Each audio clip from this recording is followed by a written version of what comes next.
I'm Daryl, and this is Meditation Mondays on Substack here, and gonna get going in about 30 seconds.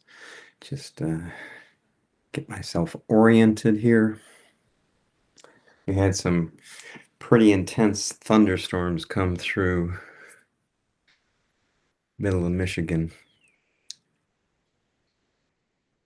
starting to heat up and probably affecting the lake and all that stuff that affects the weather. But when the weather comes in, it just comes in. There's nothing to do about it. And you treat it just like anything else that you have to deal with. And yeah, and then it passes. What a great metaphor. So I thought that I'd talk today about using a meditation app on your phone. I love the meditation app that I use. It's called Insight Timer. And there are a ton of meditation apps out there. And I use it for timing my meditation practices. And this one has all sorts of bells and whistles on it. For the most part, they're free, and you really only have to pay for some of the guided meditations and maybe some other like fancy stuff, but I just use it for a chime for when I start and the amount of time that I'm sitting, and then a chime for when I'm done. And then everything else is icing on the cake. But, it has different chime styles. It has a count in. So I sit down and I have a 10-second count in so I can just get myself oriented. There are um,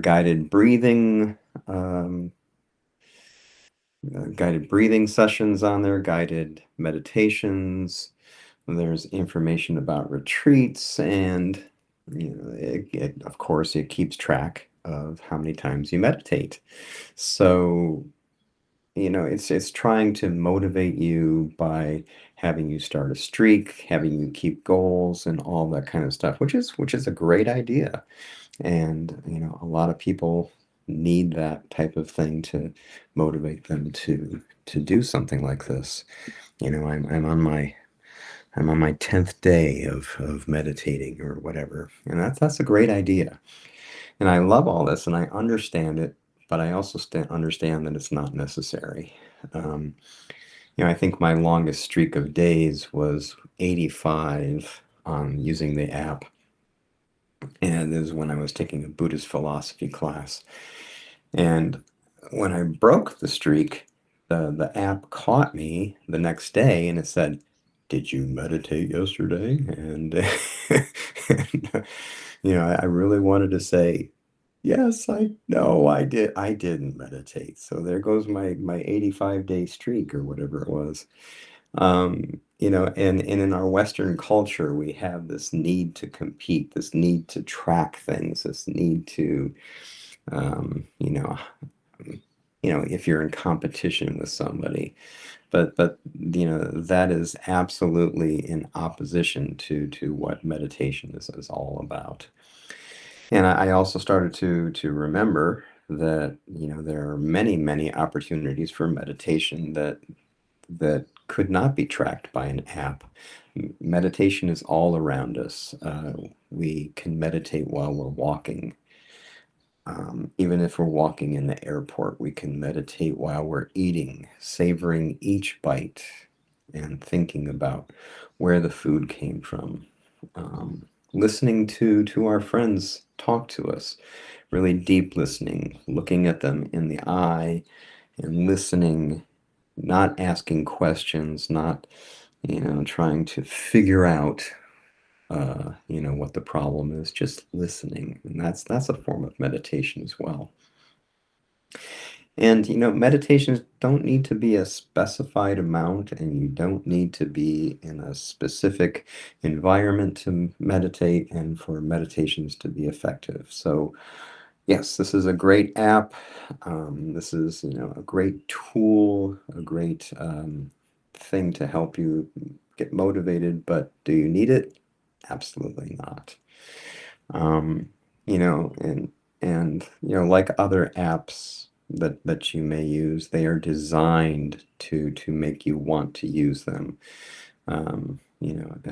In gross terms and in subtle terms, they are there to have you use it, and if there are ads on there, to have your eyeballs on the ads. But in its basic basic form, using it as a timer, it is a great piece of software, and I would encourage you to use it if it helps you.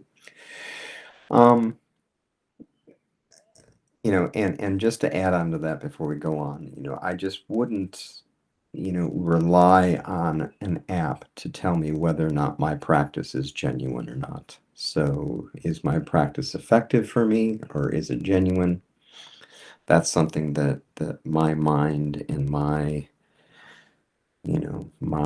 compass right here tells me. I don't need my phone to tell me that. All right, so let's get into it, and I think I will use my app. So we're going to sit for 15 minutes. And remember, let's go through our three basic things for our three basic points for how to meditate. First, we find a comfortable seated position. If we're sitting in a chair, feet are flat on the floor, hands are comfortably on our thighs, back is long and strong, front is soft. The neck continues the back, and the crown of the head is going towards the ceiling. And last week we talked about eyes open or closed. I tend to practice with my eyes open to be aware of my environment. But if you feel comfortable with your eyes closed, then go right ahead. Keep your eyes closed. The next thing that we think about is our breath. So our breath is constant, it is with us all the time, and we use that as our anchor. We come back to the breath, breathing in and breathing out. If you're new to meditation, you can count your breaths. I wouldn't count any higher than 5 or 6. Then I would start over again. You can also say, I'm breathing in. I'm breathing out. You say it to yourself. You don't say it out loud. Something like that. And then the third thing is you notice your thoughts. We all have thoughts. That's what our brains do. They think. It's like your lungs breathe, your stomach digests, your brain thinks. Turning it off is not the answer. Getting rid of the thoughts is not the answer. The goal is to notice the thoughts and let them just keep going. Let them pass on by. And if you get stuck, if a thought hooks you, then you notice it and you say, I'm thinking, or I'm following that thought. And then you come back to the breath. So I'm going to start my app, giving me a 10-minute, or not 10-minute, 10-second lead in. Be sitting for 15 minutes.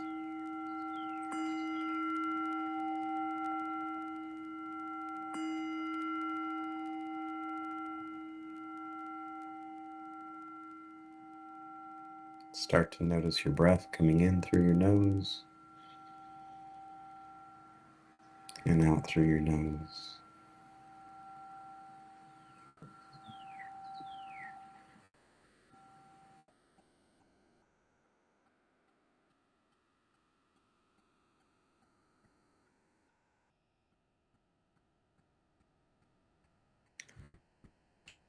When you notice yourself thinking, just say to yourself, thinking. and come back to the breath.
Start to bring some movement to your fingers and your toes, move your shoulders.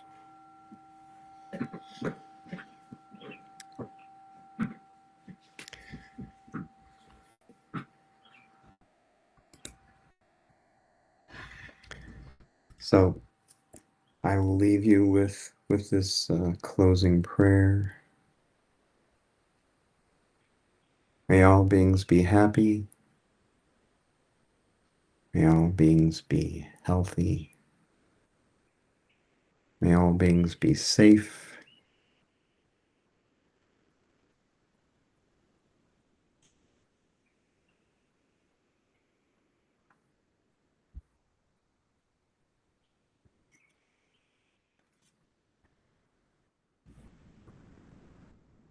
I'll see you next week. Thank you.